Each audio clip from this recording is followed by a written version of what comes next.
Buenas noches, bienvenidos a la Cátedra Lorencita Villegas. El día de hoy vamos a hablar de quemaduras en niños a cargo de la residente Laura Sotomayor, residente de cirugía pediátrica de la FUCS. Adelante, Laura. Gracias, Shari. Bueno, buenas noches a todos. Como les mencionó mi compañera, mi nombre es Laura Sotomayor, soy residente de segundo año de cirugía pediátrica de la FUCS. Y la charla o el tema de lo que vamos a hablar hoy es de quemaduras en la edad pediátrica. Entonces, pues antes de comenzar, quería por favor que me confirmen si se ve la pantalla y si se escucha bien. Sí, perfecto. Bueno, entonces, pues la idea de la charla es como hablar un poco de las generalidades de las quemaduras y haciendo como un enfoque sobre todo en los niños, porque hay algunas cosas que cambian, y hablar también un poco del abordaje inicial y del manejo. Entonces, pues lo primero, más que la historia, es como resaltar tres puntos importantes o tres aspectos importantes que impactaron en lo que hoy en día es el manejo de las quemaduras. Entonces, lo primero es en 1942, se presentó el incendio en el Coconut Grove en Boston, que era una discoteca. Fue un incendio como pues de gran magnitud, donde hubo alrededor de 490 muertos. Em, pero este incendio como que sirvió para empezar a aprender a cómo se debían cuantificar la cantidad de líquidos que se requerían para manejar estos pacientes que presentaban shock por quemaduras. El otro punto importante fue en 1944, en donde Lund y Brauder introdujeron por primera vez un diagrama y una tabla que nos ayuda a cuantificar la superficie corporal total quemada. Y esto es importante, vamos a ver más adelante, porque esto por un lado nos guía y manejo y porque por otro lado en estos diagramas vemos un poco la diferencia entre los niños y los adultos. Y el último, que fue en 1960, fue que se empezó como a utilizar más o usar más los agentes antimicrobianos tópicos para el manejo de las quemaduras. En cuanto a avances que han habido pues a hoy en día, entonces como mencionaba, los antimicrobianos tópicos y el manejo quirúrgico temprano de las quemaduras, lo que han hecho es que han disminuido la tasa de infección, la tasa de falla de los injertos y la estancia hospitalaria. Otro avance importante hoy en día es el soporte nutricional con alimentación enteral temprana, que vamos a ver más adelante, que mejora la respuesta hipermetabólica que hacen estos pacientes. Y todos estos aspectos, pues lo que han hecho es que nos han disminuido las muertes relacionadas a las quemaduras. Hablando un poco de la epidemiología, importante que hoy en día las quemaduras que antes se consideraban fatales, hoy tienen un mejor pronóstico, una mejor sobrevida. Estamos hablando más o menos de 486,000 personas en Estados Unidos que reciben manejo por quemaduras cada año. De estas, 40,000 requieren manejo intrahospitalario y se presentan alrededor de 3,275 muertes. En Estados Unidos, el costo promedio estimado por paciente puede alcanzar los $88,000. En cuanto a mortalidad, tenemos una mortalidad en general del 3,7%, pero esta mortalidad afecta, aumenta drásticamente según el tamaño y la profundidad de las quemaduras. Entonces, aquí es como importante tener en cuenta que un factor pronóstico importante es esto, tamaño y profundidad de las quemaduras. En cuanto a esto, entonces, el 42%, la tasa de mortalidad aumenta al 42% en quemaduras del 60% de la superficie corporal total y puede alcanzar hasta el 81% en quemaduras del más del 90%. Y otros aspectos que nos aumentan también mortalidad es a medida que aumenta la edad, pues aumenta la mortalidad, y cuando tenemos lesiones por inhalación, la mortalidad nos puede aumentar hasta 25 veces.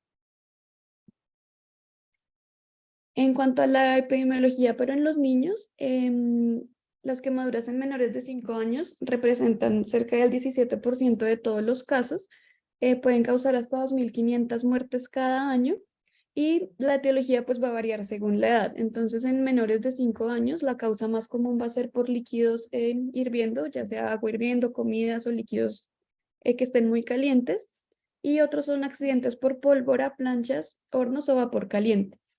Y a medida que aumenta la edad, ya en adolescentes, vemos que las quemaduras son más frecuentemente causadas por fuego o por agentes volátiles. En los niños también pues tener como en mente que pueden estar relacionados con el maltrato infantil. Entonces hay algunos aspectos que nos pueden hacer sospechar esto. Si tenemos quemaduras muy simétricas, quemaduras, por ejemplo, en guante, como que nos sugieran que al niño se le metió la mano en algún líquido muy caliente, o en aquellos casos en donde consultan muy tardíamente por alguna quemadura. En estos casos, pues, tener en mente el maltrato infantil. En cuanto a epidemiología ya como tal en Colombia, realmente, pues, los datos no son muy claros y hay como o sea, como un subvalor ahí de los datos de la epidemiología, por lo que se hizo recientemente fue que se estudió como tal un periodo de 10 años y a partir de allí se sacaron como los datos más recientes. Entonces tenemos una mortalidad de 1,28 por cada 100.000 habitantes. Se estima que alrededor de 15.000 a 20.000 casos por año se dan en niños y que de estos 1.197 niños se fallecen, sobre todo menores de 15 años. Aquí nuevamente los menores de 5 años son los más afectados y refieren que los departamentos con mayor tasa de quemaduras van a ser Bogotá, Antioquia, Valle del Cauca, Atlántico y Santander. Y en cuanto también aquí al país, pues tenemos como algunas unidades principales para el manejo de quemados. Entre las más destacadas tenemos entonces en Bogotá el Hospital Simón Bolívar, la Fundación Santa Fe y el Hospital de la Misericordia. En Medellín el San Vicente de Paúl, en Cali el Hospital Universitario del Valle, en Bucaramanga y Santander el Hospital Universitario de Santander y el Hospital Internacional de Colombia. Y en la costa tenemos en Valledupar la Clínica de Alta Complejidad. Ya entrando a hablar como en las generalidades de la piel, pues recordemos que la piel es el órgano más grande del cuerpo humano y que representa el 15% del peso corporal total.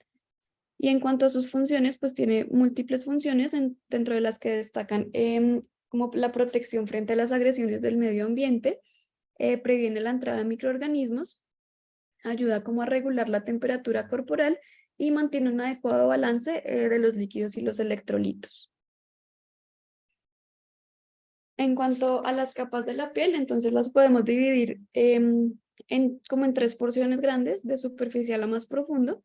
La más superficial va a ser la epidermis, que está conformada por células epiteliales y queratinocitos.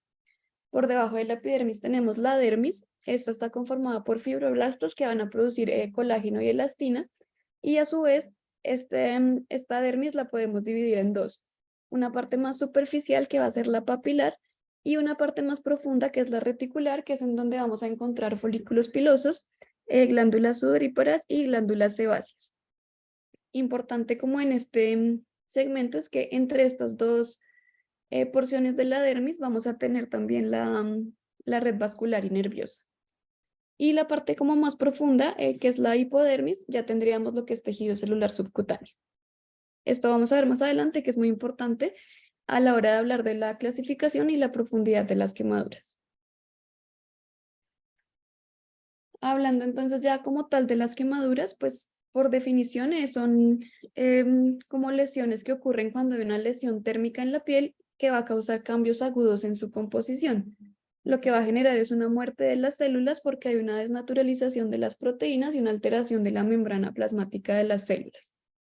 La profundidad, como mencionamos, es uno de los aspectos más importantes a la hora de evaluar estos pacientes y va a depender sobre todo de dos factores. Uno es la intensidad del calor y el otro es qué tanto dure el contacto con la superficie caliente o con el líquido caliente. Una vez instaurada ya la quemadura, vamos a tener entonces dos tipos de respuesta. Una es una respuesta local y la otra es la respuesta sistémica.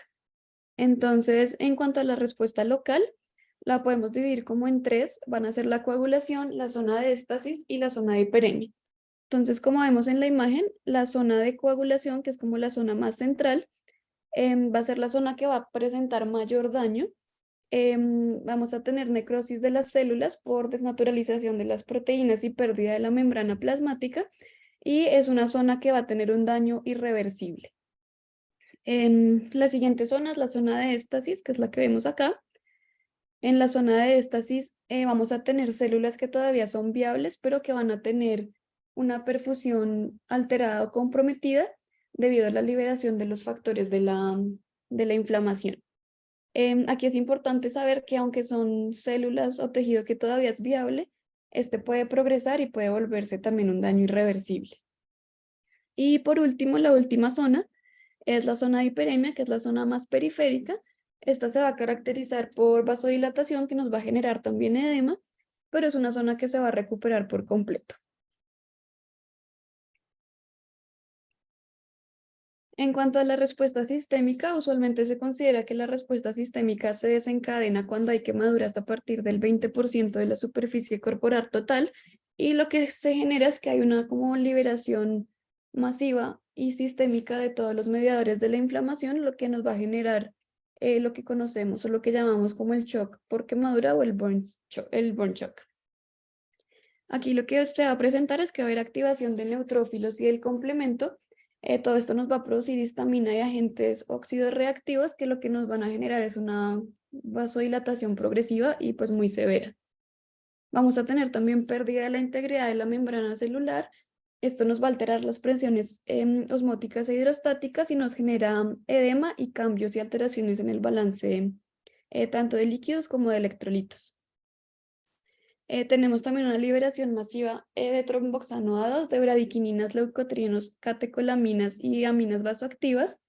Y esto lo que nos va a generar son cambios como que van a repercutir en el sistema cardiopulmonar, en el sistema renal y en el sistema gastrointestinal. Entonces vamos a tener una hipoperfusión tisular, a nivel cardiopulmonar una disminución del gasto cardíaco, a nivel renal se va a disminuir también el flujo renal con alteración en la tasa de filtración glomerular y pues se va a generar oliguria y falla renal.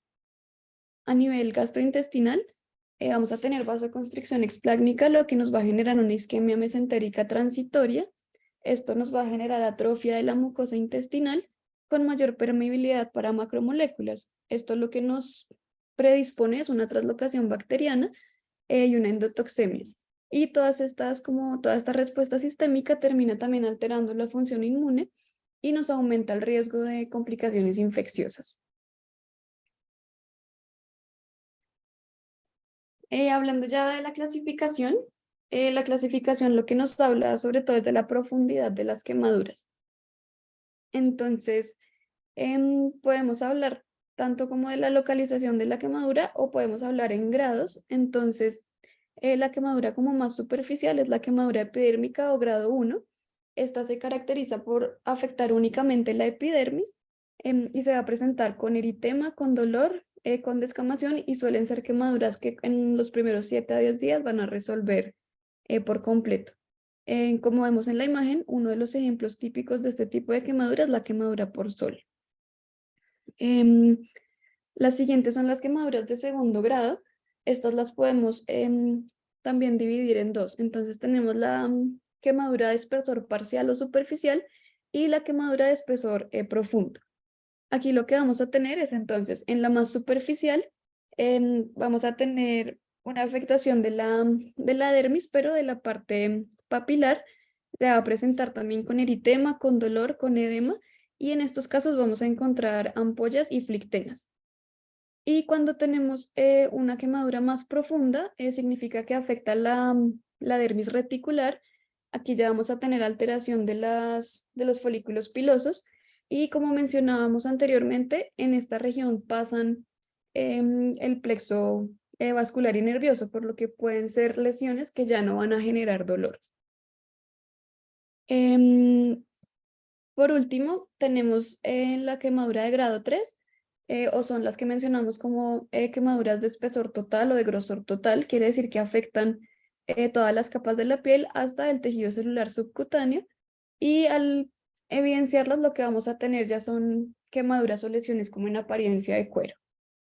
Usualmente estas quemaduras grado 3 ya requieren un manejo quirúrgico tener como mejor curación y menor estancia hospitalaria. Y por último, las quemaduras grado 4 subtérmicas son quemaduras pues que ya vamos a tener como afectación tanto de fascia, músculo o de hueso, como vemos en la imagen. Aquí vemos una imagen como pues con todas las clasificación de las quemaduras, con todas las profundidades, y realmente la traje es como para mostrar que no solamente vamos a tener una profundidad en ciertas lesiones, podemos tener lesiones con profundidades mixtas en donde vamos a tener zonas, por ejemplo, de grado 3, grado 2 y grado superficial o grado 1. En cuanto al tamaño de la quemadura, que es el otro aspecto importante a evaluar, se suele utilizar la regla de los 9 de Wallace, esto sobre todo en adolescentes y en niños, en adultos, perdón. Entonces ellos lo que plantean es que todo se mide como por el porcentaje de la superficie corporal total que está quemada y refieren que en los adolescentes y en los adultos, tanto la cabeza como las extremidades superiores representan el 9% de la superficie corporal total. Las extremidades inferiores, cada una, el tronco anterior y el tronco posterior, representan el 18% y el perineo, los genitales y el cuello representan el 1% de la superficie corporal total. En niños, digamos que tenemos una diferencia y es la razón por la que de pronto esta regla del 9 no aplica del todo, y es que a medida que el niño crece, pues vamos a tener diferentes proporciones corporales.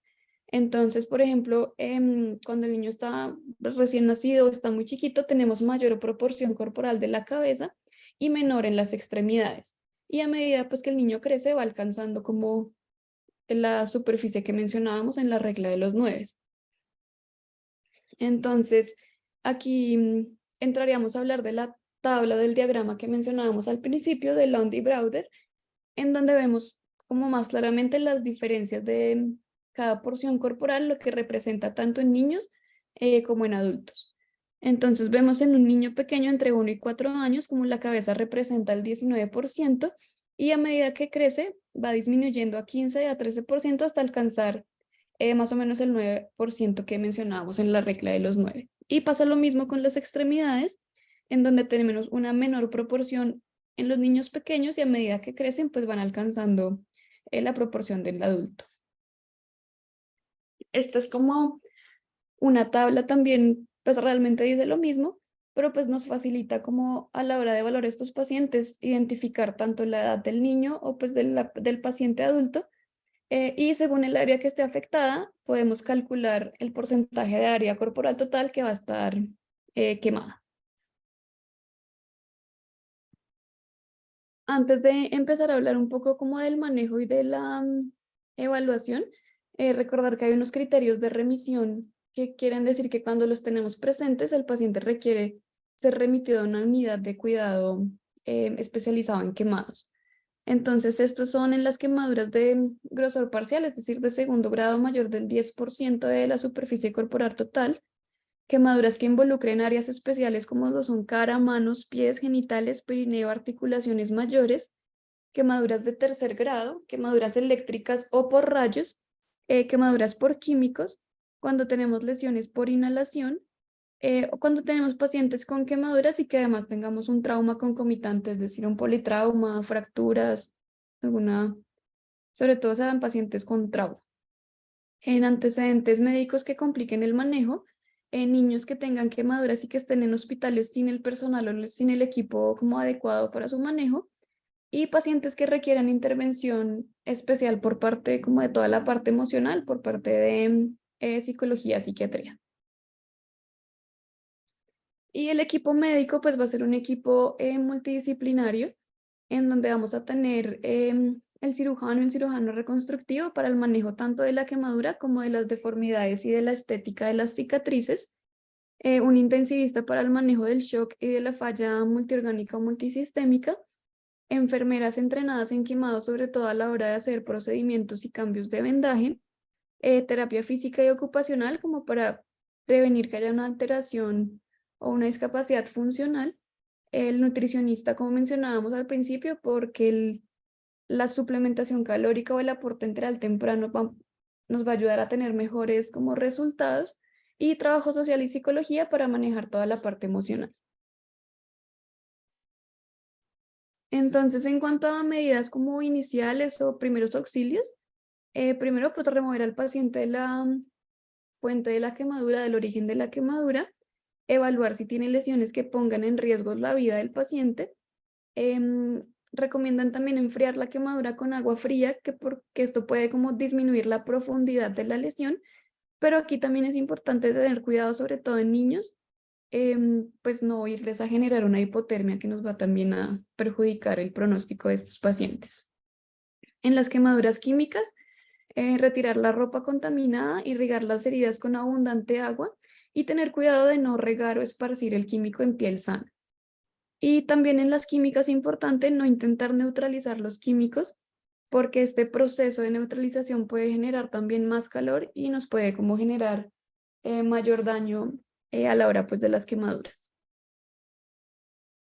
En cuanto a la evaluación inicial, como lo hemos visto en todos los casos de trauma, el ABC, entonces evaluar vía aérea, ventilación, circulación y otras condiciones que nos puedan poner en riesgo la vida del paciente, dar oxígeno suplementario al 100%, y hay como dos condiciones especiales que hay que tener muy presentes. Una es que las heridas circunferenciales y profundas que rodeen todo el tórax nos pueden comprometer la expansión pulmonar y por ende la ventilación, y que si tenemos presentes lesiones por inhalación hay que asegurar la vía aérea.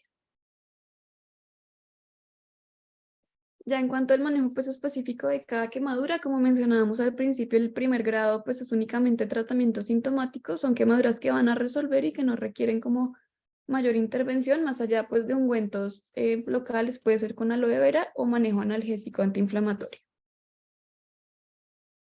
Las quemaduras de segundo grado, si son superficiales, suelen revitalizar en 10 a 14 días con resolución completa, y si son más profundas pueden sanar un poco más demorado, ya durante semanas, pueden dejar cicatrices más evidentes, y en algunas ocasiones pueden requerir desbridamiento quirúrgico, pero pues inicialmente en estos casos se suelen manejar con antimicrobiano tópico y vendajes.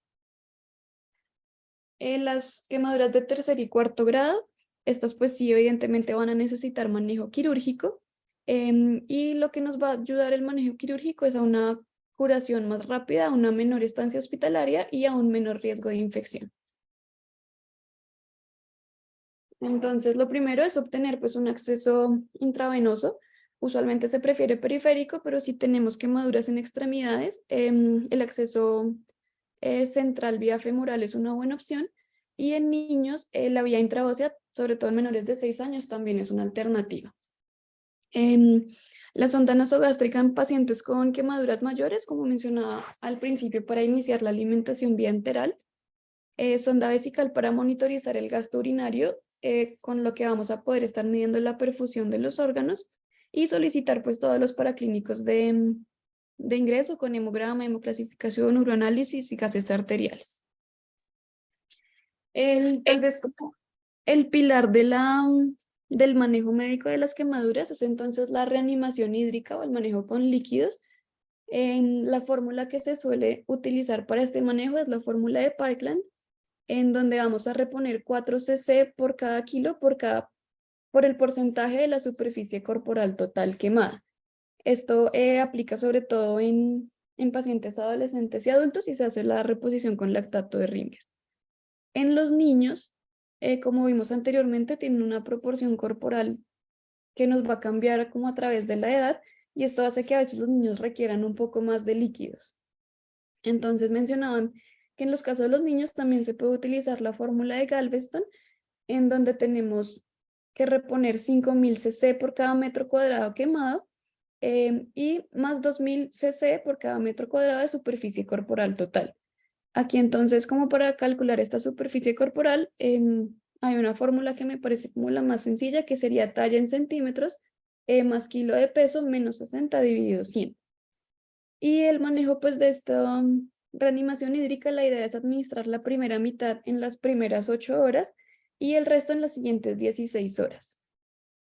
Como mencionábamos al principio, el objetivo de esta reanimación es la adecuada perfusión de los órganos, sobre todo perfusión de la piel, y la meta es lograr mantener un gasto urinario mayor a 11 cc por kilo por hora y una presión arterial media mayor a 65 milímetros de mercurio. Otro aspecto importante pues es la analgesia y la sedación. Pues las quemaduras como tal, todo el proceso de la quemadura y el tratamiento y la rehabilitación pues van a producir mucho dolor. Aquí como recalcar que los niños muchas veces manifiestan el dolor como de manera diferente, pues pueden presentar miedo, ansiedad, agitación o depresión, y recomiendan entonces pues tener como un manejo analgésico de base y también tener un manejo analgésico para el momento de los procedimientos y el cambio de vendaje. Lo que refieren como primera línea sería la morfina y el fentanil, y para los procedimientos la ketamina, el propofol y la dexmetomedina. Este es un artículo que se publicó por el Simposio de Trauma Pediátrico, y ellos ahí hacen como una recomendación en cuanto al manejo analgésico. Entonces, dividen los pacientes como en unidad de cuidado intensivo y en hospitalización normal en piso. Entonces, en los pacientes hospitalizados en UCI, para el manejo como del dolor de base, recomiendan morfina o fentanil. Si el paciente tolera vía oral, se podría intentar oxicodona o metadona. Y para el manejo del dolor durante los procedimientos, nuevamente morfina o fentanil, y en paciente que tolere vía oral, podría intentarse hidromorfona. En pacientes que están hospitalizados en piso normal, se puede también dar un manejo analgésico con acetaminofeno, ibuprofeno o incluso con oxicodona. Y para los procedimientos, nuevamente fentanil o hidromorfona. Y refieren que adicional a la analgesia se puede también como potenciar un poco, ayudar un poco al manejo con ansiolíticos, con benzodiazepinas. En cuanto al cuidado de la quemadura, primer grado pues no requiere manejo especial. Segundo grado, como mencionamos, vendajes diarios con antibiótico tópico. Y segundo grado, profundas, y tercer grado ya estaríamos hablando del manejo quirúrgico, que es lo que vamos a ver de ahora en adelante. Entonces, el antibiótico tópico lo que nos ayuda es a limitar la población bacteriana en el tejido, y los más utilizados han sido el acetato de mafenida, la sulfadiazina de plata y el nitrato de plata. Estos suelen ser pues efectivos para cubrir gram negativos y gram positivos. Entonces, la sulfadiazina de plata tiene como el problema que no penetra como tal en la escara, pero sí ayuda a manejar el dolor. Y el otro problema es que se adhiere bastante como a la herida, entonces heridas que están como en proceso de cicatrización e epitelización, eh, con la sulfadiazina de plata se pueden traumatizar y pueden como demorar un poco esta curación. Como efecto adverso se ha descrito la leucopenia, y recomiendan que si el paciente tiene un recuento de leucocitos menor a 3000, es mejor hacer cambio de tratamiento. El acetato de mafenida refieren que es más efectivo al momento de penetrar la escara. Se usa más en quemaduras un poco más profundas, es decir, de tercer grado. Y lo encontramos, como vemos en la imagen, en una presentación de solución al 5%. Con este tenemos como un problema principal, sobre todo en los niños, y es que sí duele al aplicarlo, por lo que se limita un poco su uso en ellos. Y como efecto adverso, pues se ha descrito la acidosis metabólica por la inhibición de la anhidrasa carbónica. Y el otro más utilizado es el nitrato de plata. También lo podemos encontrar en presentación de solución, no duele con la aplicación, pero se han descrito algunos efectos adversos, sobre todo con el balance hidroelectrolítico, con hiponatremia, hipocloremia, y se han presentado también manchas oscuras en la piel.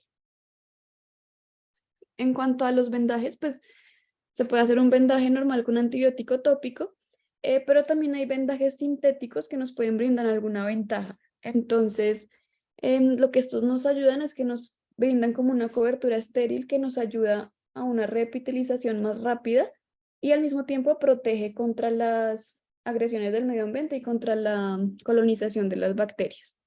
Entre estos tenemos entonces el BioBran y el Opside o el Tegadero. Entonces, el BioBran es una membrana bilaminada compuesta por silicona semipermeable y adherida también a una capa de nylon que tiene colágeno de origen porcino. Esto entonces nos va a brindar una capa hidrofílica y va a tener al mismo tiempo como unos poros o unos huequitos que nos permite como drenar todo el exudado de la herida, mientras que permite a los antibióticos tópicos penetrar también en la herida. Esta usualmente se pone, se seca y se adhiere en las primeras 24 a 48 horas y a medida que el tejido va como epitelizando, va siendo cada vez más fácil despegar como este vendaje. Entonces, pues nos ayuda a manejar dolor, a la pérdida de líquidos, nos disminuye el tiempo de curación, previene la hipotermia y también nos disminuye estancia hospitalaria. La otra opción de vendajes, entonces el Lopside o el Tegaderm, que es lo que utilizamos también en cirugía. Estos tienen la ventaja que son fáciles de aplicar, también nos brindan una barrera contra las agresiones del medio ambiente. Y otra como ventaja es que como al ser transparente nos permite estar como monitorizando y vigilando las heridas, pues en caso de que haya infección. Y el último vendaje sintético que se utiliza como para heridas un poco más profundas es el Integra. Este se caracteriza por ser una capa interna de una matriz porosa de colágeno bovino y glucosaminoglucanos y una capa externa de polisilosano. Esto lo que nos ayuda es que nos facilita el crecimiento fibrovascular porque nos brinda como una matriz que nos aumenta la infiltración de fibroblastos, de macrófagos, de linfocitos y de capilares, lo que nos ayuda como a promover la formación de la nueva neodermis o de la piel. Ya en cuanto al manejo quirúrgico, entonces, digamos que lo primero es la escarotomía.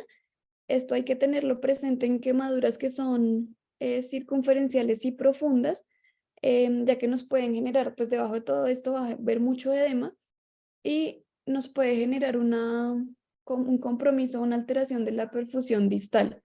Entonces, lo que se debe hacer en estos casos, y se puede hacer como en la camilla del paciente, es con un electrocauterio dividir la herida hacia los tejidos más profundos y lo que se hace con esto es liberar la presión para que esa, sobre todo en extremidades o en tórax, como que en el tórax permita otra vez la expansión pulmonar y en extremidades permita la perfusión distal pues, de cada extremidad. En cuanto al manejo quirúrgico, ya con la pues, excisión e injertos, entonces la excisión temprana con injertos de la piel pues va a disminuir las pérdidas de sangre, la estancia hospitalaria y mejora la sobrevida en general y suelen estar indicadas en las quemaduras que en menos de 3 semanas no van a curar o no van a reepitelizar por sí solas. Entonces, pues el desbridamiento adecuado depende también de la experiencia de quien la realice y se ve como saber identificar qué tejidos están desvitalizados y requieren ser resecados y cuál es un tejido viable. También es importante que un desbridamiento mal hecho nos puede resultar en una alteración funcional, en una pues alteración estética y nos aumenta también tasas de infección y de curación inadecuada. La meta entonces es remover todas las escaras tan pronto como sea posible, usualmente en los primeros 3 días, para poder frenar la cascada inflamatoria y evitar la colonización bacteriana. Entonces, lo que se hace es una excisión tangencial de la quemadura profunda. Se puede hacer, ellos refieren como en shave, como en manera de afeitar la escara secuencialmente con un dermátomo o con cuchillas hasta lograr ver tejido viable. Y la manera de uno saber que está en tejido viable es porque es un tejido que ya empieza a presentar sangrado puntiforme. Posterior a esto se cubre la herida, puede ser con injertos del muslo, de la espalda o del abdomen, y si son quemaduras muy grandes, pues se pueden usar combinaciones de injertos. En cuanto al manejo de la nutrición, como mencionábamos anteriormente, las quemaduras generan una tasa como hipermetabólica en los pacientes, entonces vamos a tener una tasa aumentada de 1.5 a 2 veces, sobre todo en quemaduras que afecten más del 25% de la superficie corporal total. Esto nos va a generar riesgo de desnutrición proteico-calórica y esto nos va a perpetuar o a empeorar más la disfunción orgánica, la disfunción del sistema inmune y nos va a demorar más la curación de las heridas. Entonces, hoy en día lo que se recomienda es iniciar la nutrición enteral tan pronto como sea posible. Si el paciente pues come sin problema, pues vía oral. Y si no, lo que recomiendan es la alimentación enteral por sonda nasogástrica. Esto, digamos que se prefiere también antes que la nutrición parenteral. Y esto lo que nos hace es disminuir las hormonas catabólicas, nos mantiene la integridad de la mucosa intestinal, como vimos al principio, y nos ayuda a disminuir el riesgo de sepsis y la estancia hospitalaria. En cuanto al manejo antibiótico ya intravenoso, entonces se ha visto que en el manejo de los pacientes que van a ser llevados a cirugía en el preoperatorio nos van a mejorar la sobrevida y el pronóstico. Y los que se suelen emplear son las cefalosporinas de tercera generación y las fluoroquinolonas que nos ayudan a cubrir los organismos responsables de las pérdidas de los injertos que suelen ser estreptococos beta hemolíticos. Y por último, ya pues después de todo este cuidado y todo este manejo, tenemos unos criterios como para el manejo de estos pacientes ya en casa. Entonces, cuando tenemos una posibilidad de un adecuado cuidado local de la herida, cuando podamos manejar el dolor y esto haga que se permitan hacer como las curaciones y los cambios de vendaje de manera adecuada, cuando el paciente, por supuesto, tolere vía oral, pueda nutrirse y pueda hidratarse vía oral, y cuando estemos completamente seguros que los pacientes o los familiares, en los casos de los niños, tengan una adherencia adecuada y entiendan completamente las instrucciones terapéuticas, tanto para el cuidado de la quemadura como para la rehabilitación de estos niños. Y puntos clave como para recordar o para llevarse a casa. Entonces, lo que mencionamos, la profundidad y el tamaño de la quemadura son los que nos van a guiar por un lado el manejo y son los que nos van a predecir los desenlaces y la morbimortalidad. A mayor profundidad y mayor tamaño, mayores complicaciones. El pilar del manejo, la parte más importante del manejo, que es la rehidratación hídrica, es para mantener la perfusión del tejido, sobre todo a nivel de la piel, y saber que las quemaduras que no van a sanar antes de 3 semanas suelen necesitar manejo quirúrgico con escisión o desbridamiento e injertos. Y por último, recordar que pues, el cuidado de los pacientes quemados es brindado por un grupo multidisciplinario que esté pues adecuadamente entrenado y además comprometido con toda la parte del manejo y de la recuperación a largo plazo pues, de estos pacientes. Eso era como lo que les traía para hoy. Quedan los micrófonos abiertos para comentarios o preguntas. Muchas gracias.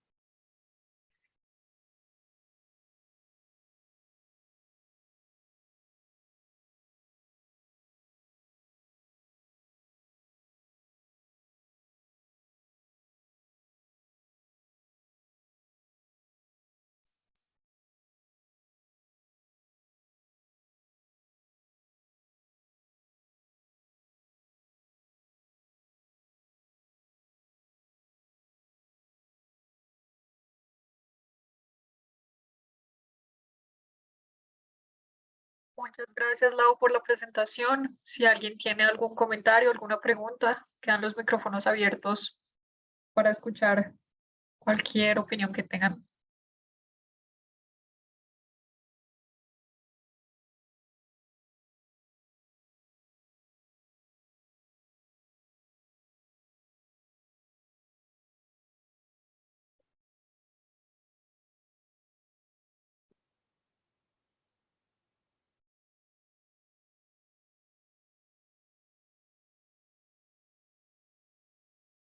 En el chat preguntan si hay alguna indicación especial para el manejo de quemaduras de la pared abdominal.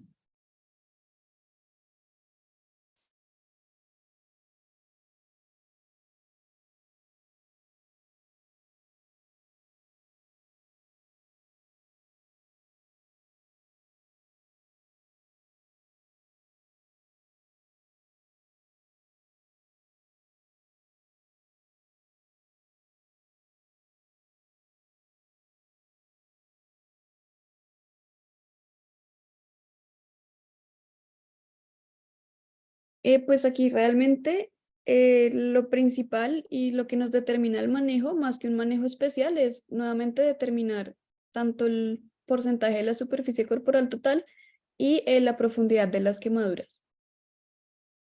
Y ya pues según esa profundidad se determina el manejo, como mencionaba anteriormente.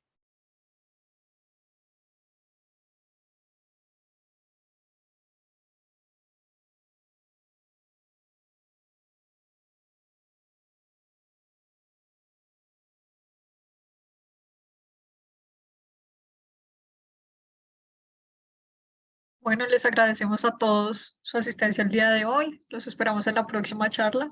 Quedamos por terminar la charla de hoy. Buenas noches. Muchas gracias a todos.